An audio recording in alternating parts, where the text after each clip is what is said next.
Bien, y el siguiente grupo que vamos a ver a continuación corresponde al grupo de los hidruros de no metales. Entonces, como podemos observar de primer momento, no tenemos aparentemente una forma matemática específica con la que los podamos identificar, pero si ustedes se dan cuenta, al igual que los hidruros metálicos, ¿verdad? Tienen justamente la misma estructura, ¿no? Sería el elemento no metálico seguido de la valencia del hidrógeno, que en este caso es uno igual, y posteriormente el hidrógeno, y debajo del hidrógeno, o sea, como subíndice, la valencia del elemento no metálico en cuestión. Bien, en cuanto a la definición se refiere, me dice que hay no metales como el nitrógeno, fósforo, arsénico, antimonio, carbono y silicio y boro, que forman compuestos con el hidrógeno, ¿no? Y reciben nombres especiales, incluso ya están puestos ahí, ¿no? Nombrados como una nomenclatura tradicional, la cual menciona que es la más usada, ¿ah?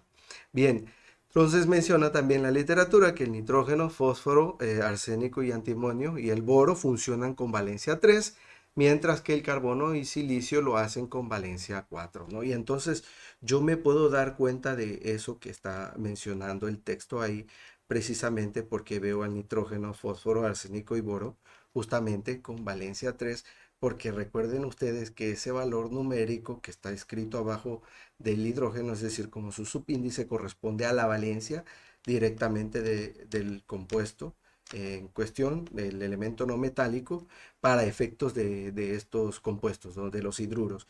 Y el carbono precisamente y el silicio pues tienen valencia, trabajan con valencia 4 justamente como lo menciona el texto. Entonces, vemos que ya hay una nomenclatura escrita aquí. La verdad que no hay alguna forma de estructurar este nombre sistemáticamente hablando, es decir, basados en una serie de reglas. Simple y sencillamente son nombres con los que se les conoce a estos elementos desde hace muchísimo tiempo. Por lo tanto, aquí en este punto lo que se sugiere, eh, o lo que sugieren la mayoría de los textos, pues sería básicamente aprendérnoslos de memoria, ¿no? O memorizar estos nombres o al menos asociarlos a su correspondiente nombre, porque si nos damos cuenta, por ejemplo, la fosfina, pues hace alusión al fósforo, ¿no? Inclusive la misma inicial del nombre como que me da una referencia de que ahí se está ocupando el fósforo. Quizá lo mismo podría ocurrir para la arcina y ni se diga, pues, por ejemplo, para el borano, ¿no? Que menciona aquí. A lo mejor en el caso de la estivina y del amoníaco es un poco más, podría ser un poco más difícil verlo, ¿no? O poder visualizar a qué elemento no metálico hace alusión este compuesto. Sin embargo, pues no sería tanto problema tener que memorizar dos o tres, ¿no? Al menos. Bueno, pues si los quieres memorizar todos, pues por supuesto que es totalmente válido, pero pues solo sería esta nomenclatura, ¿no? Igual vemos que el metano, este es un compuesto cuya representación tiene no solo presencia aquí, sino también en la química orgánica, así que cuando estás estudiando nomenclatura orgánica, pues te encuentras al metano como uno de los alcanos más simples, ¿no? Bien, y en cuanto al silano, pues también nos damos cuenta que hay un indicio del nombre en el elemento, del elemento con el que se está trabajando, ¿no? Que en este caso es el silicio, ¿no? Por supuesto. Entonces, lo único que nos restaría a nosotros sería básicamente estructurar el nombre en la nomenclatura sistemática. Y como ya hemos manejado arduamente la nomenclatura sistemática, al menos hasta ahora, entonces vamos a seguir justamente el mismo patrón. Y aquí no va a haber pierde porque fíjate que los primeros cinco compuestos, estos, tienen como base de subíndice del hidrógeno al 3, por lo tanto todos van a ser tri ahí. Así que no va a haber mayor problema y va a ser repetitivo, trihidruro, trihidruro, trihidruro para todos. Por lo tanto, ya sabemos por dónde ir abordando esta parte y que no es tan difícil aparentemente como se ve, ¿no?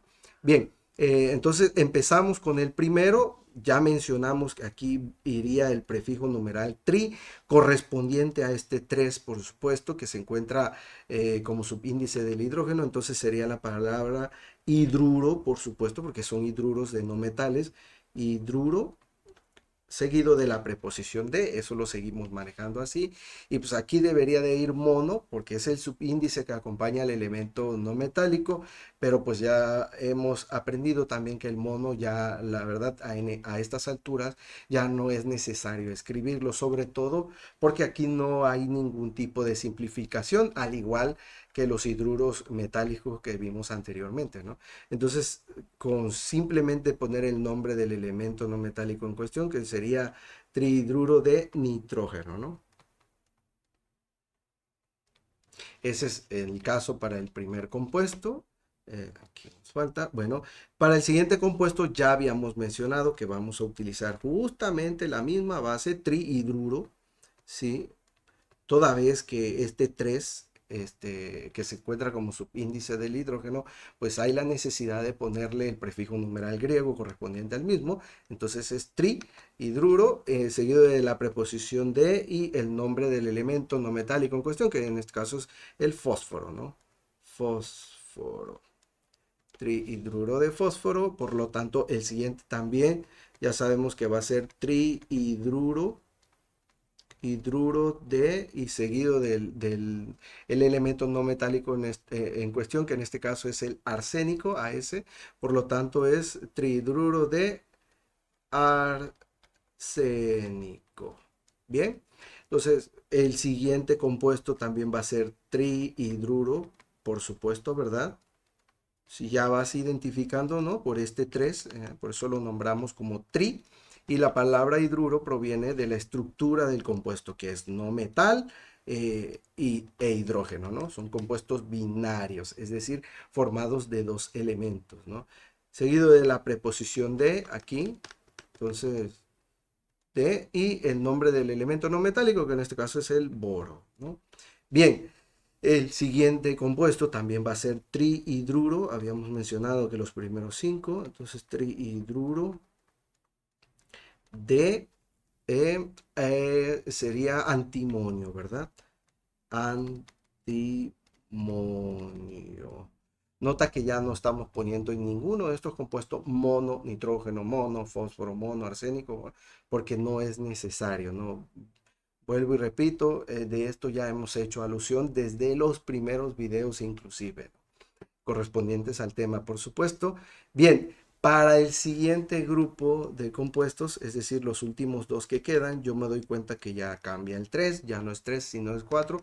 Entonces simplemente hacemos alusión a ese prefijo numeral y entonces en lugar de escribir tri, escribimos tetra, ¿verdad? Tetra hidruro, por supuesto, hidruro de, de carbono.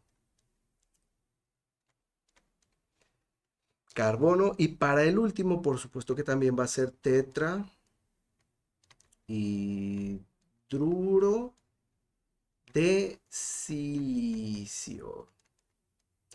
Bien, entonces en cuanto a la nomenclatura sistemática de este grupo de compuestos, que como puedes notar son los únicos de acuerdo a lo que menciona el texto, aquí arriba la definición, por lo tanto incluso podérselos aprender tampoco sería una tarea ardua o una tarea imposible, sería bastante fácil, solo son 7, entonces así quedarían cada uno de sus nombres en las distintas nomenclaturas que existen para este grupo de compuestos. Entonces, por mi parte, esto sería todo por lo pronto. Nos vemos hasta la próxima. Sean felices.